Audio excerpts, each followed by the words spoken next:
Bu gün sizlərlə çox yumuşaq ballı tort resepti paylaşıram. Ümumiyyətlə bu xəmirdən 15 ədəd yuxa alındı.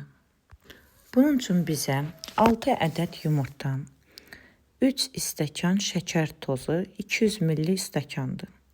200 qram kərə yağı, 6 qaşıq bal, xörək qaşığı, 12 qaşıq xörək qaşığı süd, 3 paçka vanil, 3 çay qaşığı çayını soda, dolu olmasın, yağ, şəkər tozu, yumurta, vanil. Onu qəşəngcə mikserlə çalırıq.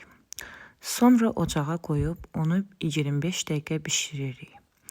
Sonra ona 3 çay qaşığı çayını soda əlavə edirik köpüklənənə qədər. Qarışdırırıq. Sonra 8 stəkan un əlavə edirik. Ondan sonra bir yumuşaq, ələ yapışan bir xəmir alınır. Çox yumuşaq. Onu soyuducuda soyuduruq. Soyuyandan sonra onu 15 gündəyə ayırırıq. Mən 28 diametrdə bişirmişəm ölçüdə. Krem isə krem cheese kremi eləmişəm ona. 700 qram pendir,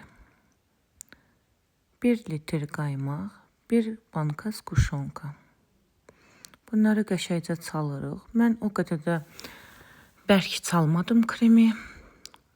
Çünki xoşum gəlmir. İndi sizdən zövqdən asılıdır. İstəyirsiniz bərk çalarsınız. Lap istəsəniz də başqa bir kremdən də istifadə edə bilərsiniz. Tort bu kremlə çox gözəl, dadlı alınır və yumuşaq olur. İstəsəniz başqa kremdən də istifadə edə bilərsiniz. Resepti yenə də altdan da qeyd edərəm.